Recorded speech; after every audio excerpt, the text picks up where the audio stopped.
네, 오늘은 요한계시록 13장 11절에서 14절의 말씀을 가지고 재림의 징조 16번째 두 짐승이 출현하는 시대에 땅에서 올라오는 짐승 첫 번째 대해서 생각해 봅니다. 벌써 한 해가 다 간 것 같습니다. 11월 마지막 날, 마지막 주를 보내며 마지막 한 장 달랑 남은 카렌다를 보고 세월어지게 합니다. 우린 정말 아름다운 신앙을 다시 한번 점검해 볼 때가 되어진 줄로 믿습니다. 우리는 지금까지 바다에서 올라온 첫째 짐승, 즉 그리스도에 대하여 생각해 보았습니다. 이제 땅에서 올라오는 둘째 짐승에 대해서 생각해 보도록 하겠습니다. 첫째, 땅에서 올라오는 짐승의 모양입니다. 요한계시록 13장 11절에서 12절에 내가 보매 또 다른 짐승이 땅에서 올라오니 어린 양같이 두 뿔이 있고 용처럼 말하더라. 그가 먼저 나온 짐승의 모든 권세를 그 앞에서 행하고 땅과 땅에 사는 자들 처음 짐승에게 경배하게 하니 곧 죽게 되었던 상처가 나은지라. 아멘. 먼저 내가 보매, 이 보매는 본다, 알다, 경험하다 말입니다. 우리는 보아야 됩니다. 보는 것은 말이 아니라 실제입니다. 즉 마지막 시대에는 보고 들어야 합니다. 즉 배워서 아는 것이 아니라 실제로 보고 들어야 합니다. 신앙은 실제로 보고 들음으로 경험된 것은 아무도 내물이 배워도 알 수 없는 것입니다. 그럼 우리의 신앙은 보고 경험하지 못하여 가르쳐 준 것만을 배우려고 합니다. 회개를 경험한 사람, 성령님의 은사를 경험한 사람, 죄의 용서함을 경험한 사람은 아무런 신앙 지식이나 교리를 몰라도 다 압니다. 그러면 여러분들은 무엇을 보고 듣고 알고 있습니까? 또 그리고 즉 앞에서 바다에서 올라온 짐승과 그리고 다른, 이 다른이라는 말은 헬라어로는 두 가지 단어로서 하나는 알로스라는 말과 두 번째는 헤테로스라는 말이 있습니다. 이 알로스라는 말은 다른 것, 원본과 쉽게 원본과 사본이 다른 것 같은 것입니다. 그 원래는 같은 것인데 카피한 것이죠. 헤테로스라는 말은 다른 것, 완전히 다른 것, 즉 실과 바늘이 다른 것 같이 완전히 다른 것을 말합니다. 이 다른 종류의 짐승이 아니라 1절에서 나오는 첫째 짐승과 같은 종류의 것입니다. 이 다른 짐승은 바다에서 올라오는 첫 번째 짐승의 쉽게 말하면 복사판이라는 것이죠. 요한은 바닷가에 서서 모래 위에 서서 한 거대한 짐승이 바다에서 올라오는 것을 보았습니다. 바다는 나라들과 백성들과 언어들을 뜻하는데 타락한 세상 전체를 말합니다. 흔히들 세상은 고해로 괴로움이 끝이 없는 바다라고 합니다. 인간의 음료는 그 바다에 고통하는 바다에서 오염된 물을 마시게 하고 후쭉 끓이는 고깃대와 같은 실존이기 때문에 세상을 바다로 표현합니다. 첫 번째 짐승은 바다에서 올라오고 둘째 짐승은 땅에서 올라오는 차이뿐입니다. 둘은 똑같은 용의 하수인으로 사탄의 삼위일체인 것입니다. 이 짐승은 거짓 선지자로 짐승, 즉 그리스도에게 속하게 됩니다. 이 다른 짐승은 먼저 나온 짐승과 다른 짐승이지만 모든 것이 먼저 나온 짐승, 즉 그리스도와 같은 성질과 성격과 동일한 임무를 수행하는 먼저 나온 짐승, 즉 그리스도와 복사판과 같은 짐승입니다. 그러나 모양만 다르게 나타나는 것입니다. 땅은 뱀이 기어다니는 불신과 거짓 종교를 말합니다. 에덴 동산에서 뱀으로 말미암아 쫓겨난 땅은 저주를 받은 땅입니다. 땅에서 올라오는 이 짐승은 바다에서 올라온 먼저 짐승, 즉 그리스도와 땅에서 올라오는 짐승의 모양과 출현한 장소가 다를 뿐입니다. 첫째, 어린 양같이 두 뿔이 있고, 어린 양같이라는 말은 어린 양과 유사하며 닮았습니다. 땅에서 올라오는 짐승 거짓 선지자는 하나님의 어린 양 예수님을 모방하여 진리의 사람들을 깨어있는 사람들이 아니고는 잘 구분할 수가 없습니다. 옛뱀, 마귀, 사탄의 거짓 진리가 마지막 때는 극도로 교모해져서 절정으로 나타나는 것이 어린 양이 나타나는 것입니다. 거짓 예수, 어린 양은 먼저 바다에서 올라온 짐승, 즉 그리스도처럼 폭력으로 세계를 정복하지 않고 거짓 복음으로 인간을 쇠뇌하고 개조합니다. 하나님의 어린 양은 7뿔이 있는데 요한계시록 5장 6절에 내가 또 보니 보좌와 내 생물과 장로들 사이에 한 어린 양이 서 있는데 일찍 죽임을 당한 것 같더라. 그에게 7뿔과 7눈이 있으니 이 눈들은 온 땅에 보내심을 받은 하나님의 7영이더라 하고 말씀하고 있습니다. 용의 하수인 거짓 선지자는 두 뿔, 세상에 보이는 것만 있습니다. 두 뿔은 권세로서 세상의 정치적인 권세와 또 교회의 종교적인 권세를 말합니다. 그러므로 둘째 짐승 선지자는 어린 양의 이중성을 보여줍니다. 고린도후서 11장 14절에서 15절에 이것은 이상한 일이 아니라 사탄도 자기를 광명한 천사를 가장하나니 그러므로 사탄의 일꾼들도 자기의 의의 일꾼으로 가장하는 것이 또한 대단한 일이 아니니라. 그들의 마지막은 그 행위대로 되리라고 말씀하고 있습니다.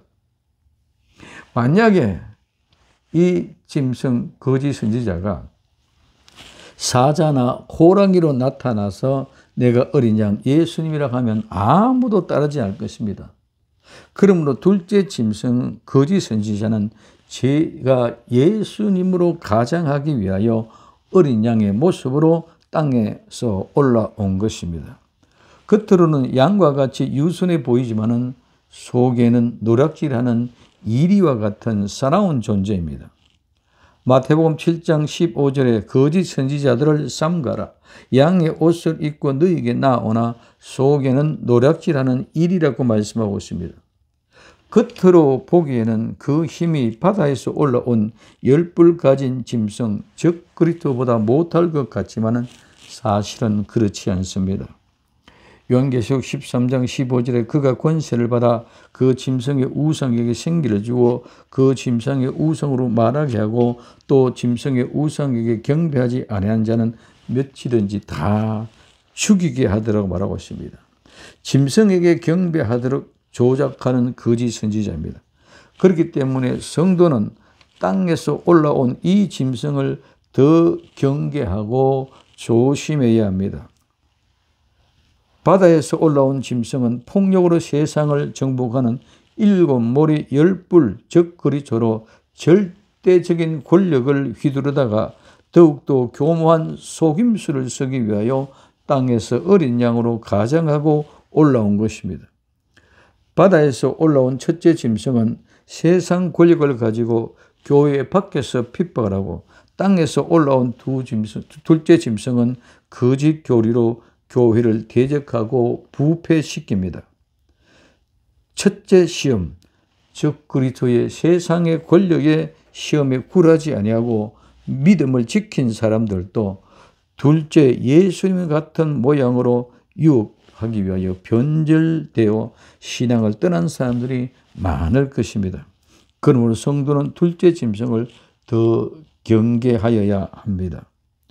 두 뿔은 증거의 수입니다. 요한복음 8장 17절에 너희 율법에도 두 사람의 증언이 참되다 기록하였으니 하고 말했습니다. 민수기 35장 30절에 사람을 죽인 모든 자 곧 살인한 자는 정인들의 말에 따라 죽일 것이나 한 정인의 증거만 따라서 죽이지 말 것이요 하고 있습니다. 신명기 17장 6절에 죽일 자를 두 사람이나 세 사람의 정언으로 죽일 것이요 한 사람의 정언으로는 죽이지 말 것이며 하고 말하고 있습니다. 이와 마찬가지로 거짓 선지자들도 적 그리스도의 능력을 가지고 거짓 증인을 두 사람을 짝을 지어 세웁니다. 열왕기상 21장 10절에 불량자 두 사람을 그의 앞에 마주 앉히고 그에게 대하여 증거하기를 내가 하나님과 왕을 저주하였다 하게 하고 곧 그를 끌고 나가서 돌로 쳐 죽이라 하였더라고 말씀하고 있습니다. 마태복음 26장 60절에서 61절에 거짓 증언이 많이 나왔으니 얻지 못하더니 후에 두 사람이 와서 이르되 이 사람의 말이 내가 하나님의 성전을 헐고 사흘 동안에 지을 수 있다 하더이다 하니 하고 말했습니다. 이와 같이 둘은 증거, 증인의 수입니다. 뿔은 권세를 말하지만 또한 용기와 완고도 의미합니다. 그러므로 짐승은 무식하게 용감하여 용기와 완고함을 더합니다. 어린 양과 같이 두 뿔을 가지고 있다는 것은 예수님과 같이 권세를 가진 이 권세는 용기로 완고함의 극치를 말합니다. 용과 같이 마치 용처럼 말하다는 것입니다. 용처럼 말하는 것은 모양이 양같이 온순한데 말은 용의 말을 합니다. 이것이 바로 둘째 짐승 거짓 선지자의 속이려고 하는 이중성을 보여주고 있습니다. 두 번째, 먼저 나온 짐승의 권세입니다. 그가 먼저 나온 짐승의 온갖 권세로 용은 바다에서 올라온 짐승 즉 그리스도에게 권세를 임하고 그 짐승 즉 그리스도는 땅에서 올라온 어린 양 거짓 선지자에게 그 권세를 위임한 것입니다. 그러므로 거짓 선지자는 즉 그리스도에게 받은 그 권세를 짐승 즉 그리스도 앞에서 행합니다. 타락한 종교 지도자들은 세상의 권력을 잊고 그 권력을 가지고 자기의 것처럼 행사합니다. 거짓 선지자의 임무는 사람들을 하나님 앞에 떠나게 하고 그 짐승에게 경배하도록 강요하는 것입니다. 그 앞에 먼저 나온 짐승, 즉 그리스도 앞에서 행하고 땅과 땅에 사는 자들 처음 나온 짐승, 즉 그리스도에게 경배하게 합니다. 세 번째, 처음 나온 자는 죽게 된 상처가 나은 자입니다. 첫째 짐승, 바다에서 올라온 10뿔 7머리 가진 짐승, 즉 그리스도입니다. 즉 그리스도의 머리가 하나가 치명적인 상처를 받았다가 다시 살아난 재생 로마 첫째 짐승, 즉 그리스도입니다. 생명책에 기록되지 못하고 이 땅에 사는 자들은 다 이 짐승에게 경배하게 됩니다. 요한계시록 13장 8절에 죽임을 당한 어린 양의 생명책에 창세 이후로 이름이 기록되지 못하고 이 땅에 사는 자들은 다 그 짐승에게 경배하리라고 말씀하고 있습니다. 두 번째, 큰 이적을 행합니다. 요한계시록 13장 13절에 큰 이적을 행하되 심지어 사람들 앞에서 불이 하늘로부터 땅에 내려오게 하고, 첫째 큰 이적입니다. 이 큰은 위대한 이적을 행하는 것은 표적과 기적, 징조를 나타내는 것입니다. 행한다는 말은 만들어내는 것입니다. 이와 마찬가지로 우리 성도들은 믿음을 하나님의 능력으로 성령님과 함께 하나님의 뜻을 이루어내어야만 하는 것입니다. 마지막 때 즉 그리스도와 거짓 선지자들은 큰 이적과 기사로 많은 사람들을 미혹합니다. 마태복음 24장 24절에 거짓 그리스도들과 거짓 선지자들이 일어나 큰 표적과 기사를 보여 할 수만 있으면 택하신 자들도 미혹하리라고 말씀하고 있습니다. 복음, 진리가 없는 사람들은 모두 이 큰 표적과 기사를 보고 이 거짓 미혹에 속아서 넘어갑니다. 두 번째, 큰 표적과 이적으로 미혹하는 이유입니다. 데살로니가 후서 2장 9절에서 12절에 악한 자의 나타남은 사탄의 활동을 따라 능력과 표적과 거짓 기적과 불의의 모든 속임으로 멸망할 자들에게 있으리니 이는 그들이 진리의 사랑을 받지 아니하여 구원함을 받지 못함이라. 이러므로 하나님이 미혹의 역사를 그들에게 보내사 거짓을 믿게 하시면 진리를 믿지 않고 불의를 좋아하는 모든 자들로 하여금 심판을 받게 하려 하심이라고 말씀하고 있습니다. 모든 능력과 표적과 거짓 기적으로 미혹하는 이유는 진리를 믿지 않고 불의를 좋아하는 구원받지 못하는 사람들을 심판하게 하기 위함이라고 말씀하고 있습니다. 세 번째, 불이 하늘에서 내려오게 합니다. 큰 이적, 심지어 그리고 사람들 앞에, 즉 사람들의 목전에 눈앞에서 그 사람들 앞에서라는 말입니다. 이 말씀은 우리 거짓 선지자의 성격을 알 수 있습니다. 사람들에게 보이려고 사람들의 눈에 보이기만 하는 이적 같은 것이 나타나는 거짓 이적입니다. 거짓 선지자는 모든 권세를 짐승 즉 그리스도 앞에서 행하고 계시록 13장 12절에 그가 먼저 나온 짐승의 모든 권세 그는 바로 짐승 즉 그리스도입니다. 그 땅에 사는 자들의 처음 짐승에게 경배하게 하니 곧 죽게 되었던 상처가 나은지라고 말하고 있습니다. 큰 기사 이적은 사람들, 불신자들 앞에 행하는 것이 특징입니다. 우리는 사람 앞에서가 아니라 하나님 앞에서 신앙을 가져야 합니다. 이렇게 사람 앞에서 거짓 기적을 행하는 자들에게는 절대로 미혹되지 말아야 됩니다. 불이 하늘로부터 땅에 내려오게 하고 불은 하늘에서 내려오는 능력은 엘리야와 같이 신실한 자가 할 수 있는 능력입니다. 열왕기상 18장 36절에서 38절에 저녁 소재 드릴 때에 이르러 선지자 엘리야가 나아가서 말하되 아브라함과 이삭과 이스라엘 하나님 여호와여 주께서 이스라엘 중에서 하나님이신 것과 내가 주의 종인 것과 내가 주의 말씀대로 이 모든 일을 행하는 것을 오늘 알게 하옵소서. 여호와여 내게 응답하소서. 내게 응답하옵소서. 이 백성에게 주 여호와는 하나님이신 것과 주는 그들의 마음을 되돌이키심을 알게 하옵소서 하니 이에 여호와의 불이 내려서 번제물과 나무와 돌과 흙을 태우고 또 도랑에 물을 핫던지라 하고 말씀하고 있습니다. 열왕기하 1장 10절에서 12절에 엘리야가 50부장에게 대답하여 이르되 내가 만일 하나님의 사람이면 불이 하늘에서 내려와서 너와 너의 50명을 살을지로다 하매 불이 곧 하늘에서 내려와서 그와 그 군사 50명을 살랐더라. 왕이 다시 다른 50부장과 그의 군사 50명을 엘리야에게로 보내니 그가 엘리야에게 말하여 이르되 하나님의 사람이여 왕의 말씀이 속히 내려오라 하셨나이다 하니 엘리야가 그들에게 대답하여 이르되 내가 만일 하나님의 사람이면 불이 하늘에서 내려와 너와 너의 50명을 살을지로다 하며 하나님의 불이 곧 하늘에서 내려와 그의 군사 50명을 살랐더라고 말씀하고 있습니다. 거짓 선지자도 불의 이적을 행합니다. 하늘에서 내린 불은 성령의 강림을 말하는 것입니다.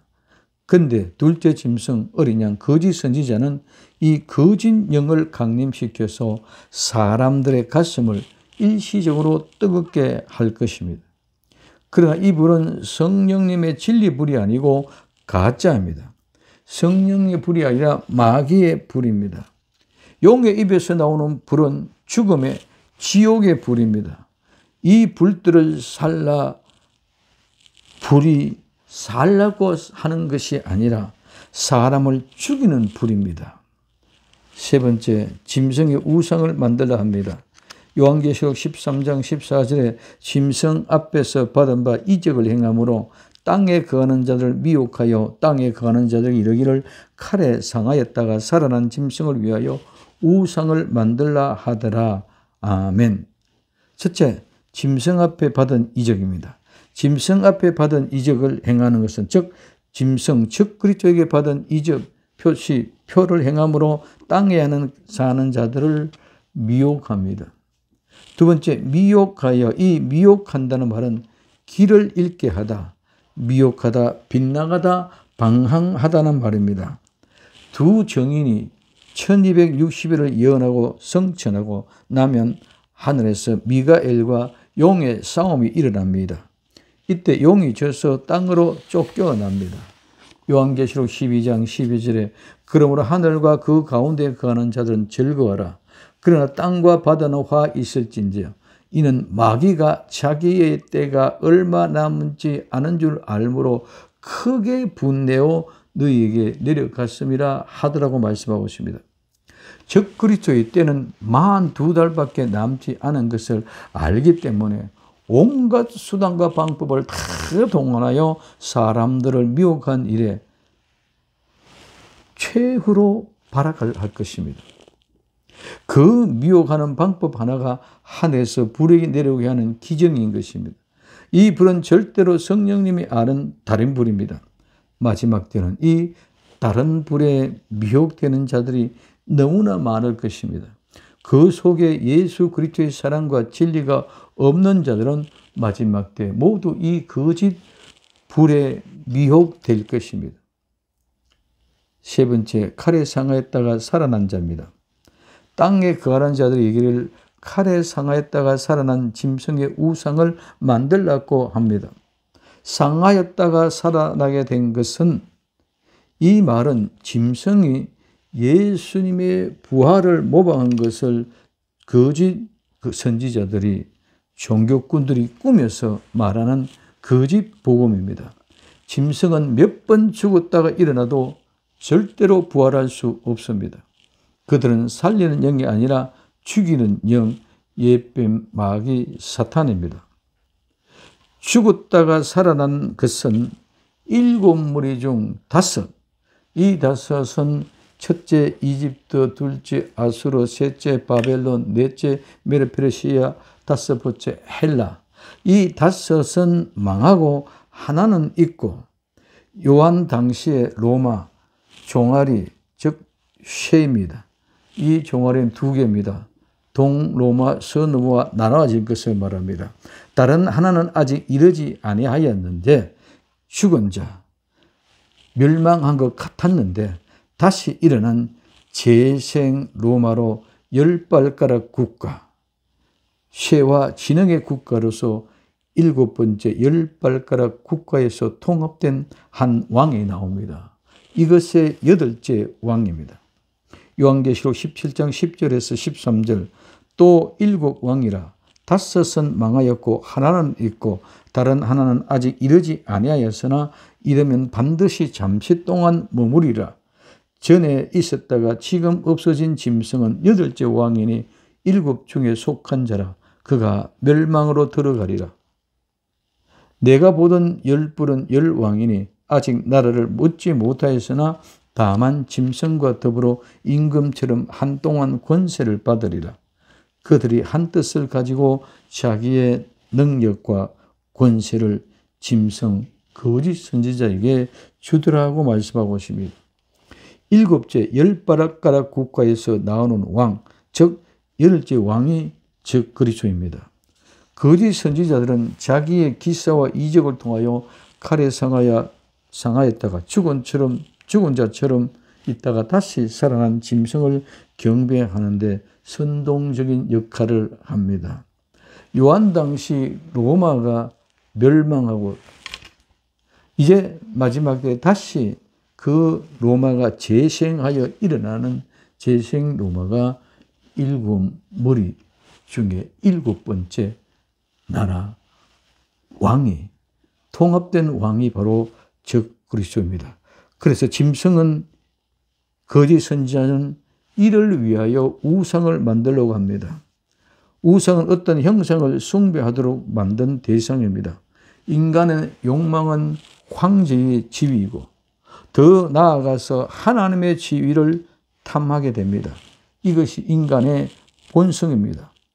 거짓 선지자는 자신의 거짓 교리를 이용하여 세상 권력자인 즉 그리스도를 위하여 우상을 만들게 하고 자기도 그 음부 노릇을 합니다. 요한계시록 13장 15절에 그가 권세를 받아 그 짐승의 우상에게 생기를 주어 그 짐승의 우상으로 말하게 하고 또 짐승의 우상에게 경배하지 아니하는 자는 며칠인지 다 죽이게 하더라고 말씀하고 있습니다. 마지막 때 땅에서 올라오는 새끼 양 같은 거짓 선지자들에게 미혹되면 모두가 적 그리스도를 예수 그리스도인 줄 알고 그 짐승을 우상으로 만들어 경배하게 됩니다. 지금 온 세상에 이 세계에는 지금 짐승이 바다에서 올라오는 적 그리스도를 기다리고 있습니다. 지금 이스라엘은 성전을 재건할 모든 준비를 다 하고 있습니다. 이것은 정말 하나님을 위한 성전이 아니라 적 그리스도가 설 자리입니다. 지금 적 그리스도가 출현을 위한 모든 준비를 하고 있을 때입니다. 지금은 많은 하나님의 종들이 하나님, 예수님의 말씀하지만 적 그리스도가 출현하면 그가 예수 그리스도라고 따르게 하고 우상을 숭배하게 될 것입니다. 그들이 땅 교회에서 나오는 둘째 짐승 거짓 선지자들입니다. 마지막 때 모든 것을 조심하고 신경을 쓰고 각성하여 미혹되지 않도록 근신하며 깨어 있어야 할 것입니다. 우리의 눈에 우리의 생각에 이끌리지 말고 오직 하나님의 말씀을 생각하면서 믿음을 지키는 복된 성도가 되어야 할 것입니다. 사도행전 17장 11절에 베레아에 있는 사람들은 데살로니가에 있는 사람보다 더 너그러워서 이 더 너그러워서는 개혁 성경에는 신사적이었으라고 말하고 있습니다. 이 너그럽다는 말은 고귀한 혈통, 즉 왕손이라는 말입니다. 우리는 하나님 나라의 왕의 자손으로 왕손입니다. 그 고귀한 혈통, 왕손. 그래서 그 사람들은 마음이 고상한 사람들입니다. 그래서 더 너그러워서 간절한 모든 것, 온갖 것을 다 집중하여 간절히 마음을 말씀으로 받고 이것이 그런가 하여 날마다 성경을 상고함으로 이 성경을 상고한다는 말은 검토하다, 조수하여 확인하다는 말입니다. 그래서 우리는 늘 이 말씀이 정말 이러한가 조사하고 검토해서 그 믿음의 실제를 보고 믿음으로 나아가야 될 줄로 믿습니다. 요한계시록 1장 3절에 이 예언의 말씀을 읽고 듣는 자와 그 가운데 기록한 것을 지키는 자는 복이 있나니 때가 가까움이라. 요한계시록 22장 7절에 보라 내가 속히 오리니 이 두루마리의 예언의 말씀을 지키는 자는 복이 있으리라 하더라 하고 말씀하고 있습니다. 신앙은 절대로 아는 것이 아닙니다. 지식을 가지고 신앙이라고 착각하게 만드는 사람들은 모두 짐승들에게 미혹되어 갈 것입니다. 신앙은 믿음을 지키는 실제의 삶입니다. 논리나 교리를 가지고 싸우지 말고 오직 하나님의 말씀이 그런가 하여 상고하며 그 말씀을 지켜 이루어가는 복된 성도가 되어서 다시 오실 예수님을 반드시 영접하는 복된 성도가 될 수 있기를 예수님의 이름으로 부탁을 드립니다. 오직 예수님 마라나다 기도합니다. 사랑하는 주님 감사합니다. 둘째 짐승 땅에서 올라오는 거짓 선지자를 분별할 수 있는 믿음, 눈으로 보게 하고 귀로 듣게 하옵소서. 오늘도 우리 주 예수 그리스도의 재림을 사모하며 믿음 안에서 끝까지 승리하기를 원하는 복된 성도가 되게 하옵소서. 다시 오실 예수님의 이름으로 기도드립니다. 아멘.